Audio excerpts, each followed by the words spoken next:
as fun as it's been reflecting on the last 15 years and this past year in World of Warcraft, we all know that the most exciting part of BlizzCon every year is getting to hear and to talk about what's coming next. And so that raises the question, really, where would we go from here? What is next in store for Azeroth? I mean, it's, as we stand right now, the Horde and the Alliance are perched on the edge of a tenuous armistice, finally putting an end to the battle for Azeroth that has ravaged their world. And yes, the forces of N'Zoth and his old god minions are looming, but I've seen some pretty reliable data mine spoilers that suggest that we're going to come out on top in this one. Don't tell anyone.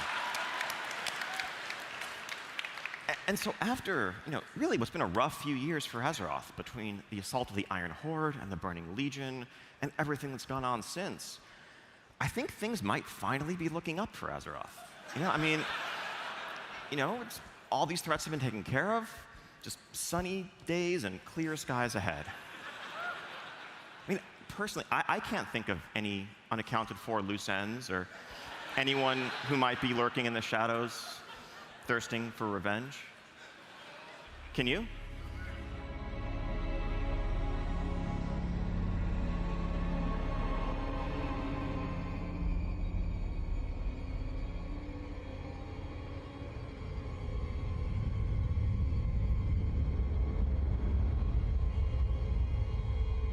Ice Crown.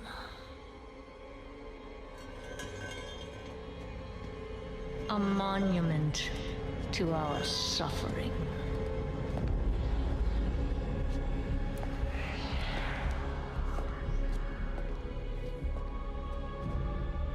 The veil between life and death.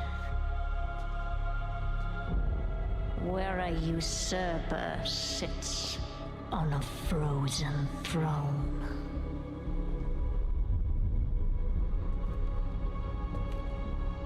But no king rules forever.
To wear this crown.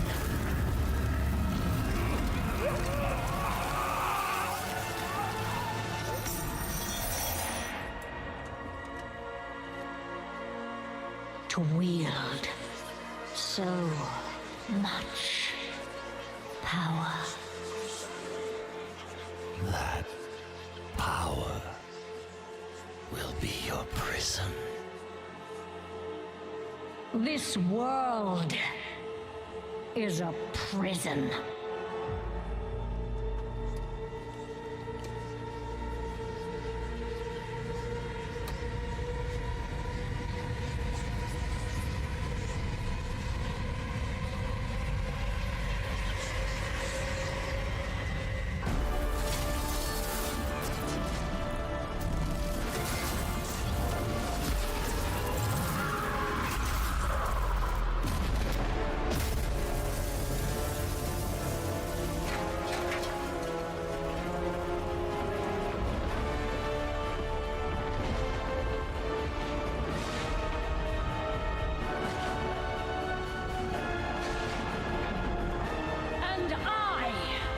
Set us all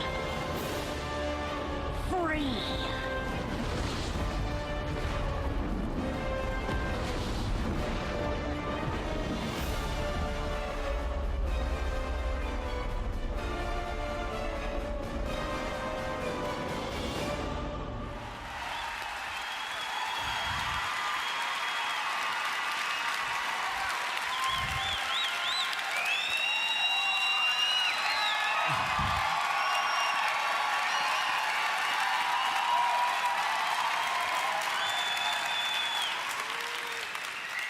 So now do the blue eyes make sense? So yeah, that just happened.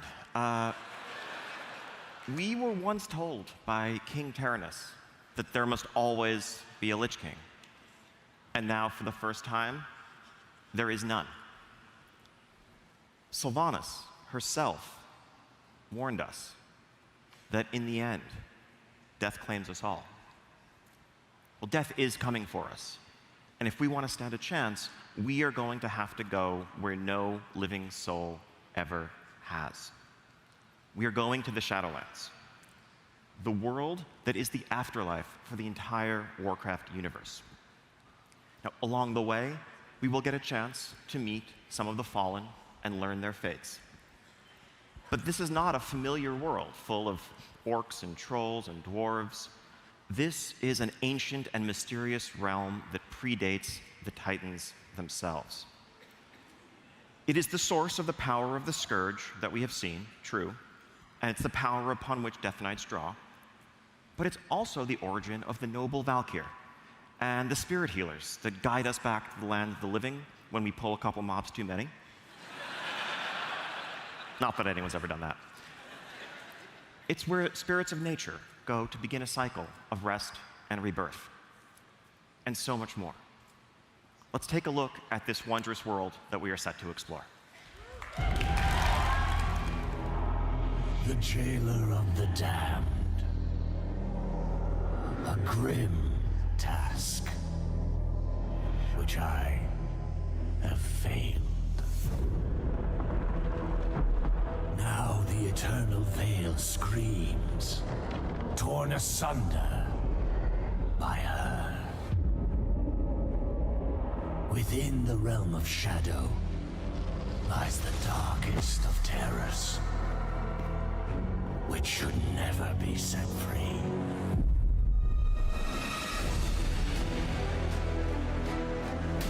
The Shadowlands are infinite. Their terrors and beauty were never meant for mortal eyes.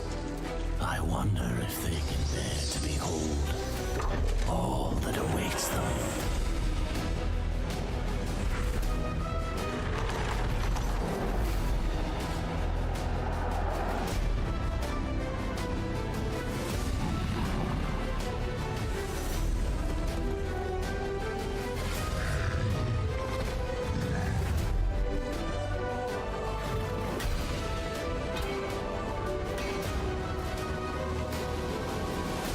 Denizens of this realm are the key to restoring the balance between life and death, if their trust can be earned.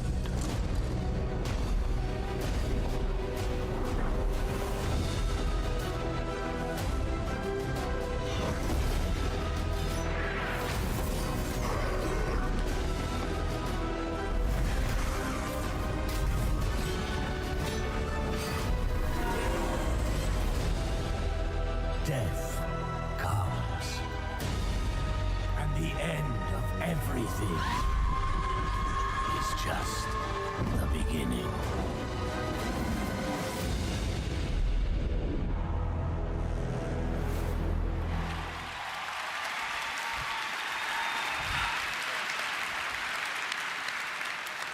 So World of Warcraft Shadowlands is coming next year, and it will be available for pre-purchase today. That is just a little glimpse of this incredible world that awaits us.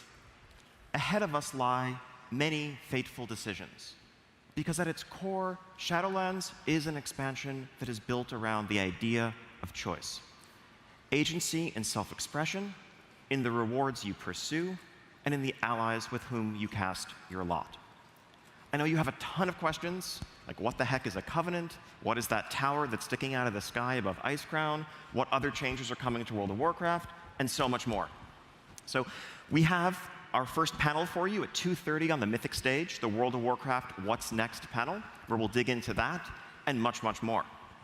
Also, playable here on the show floor, we invite you to journey into the zone of Bastion and to begin to explore the Shadowlands.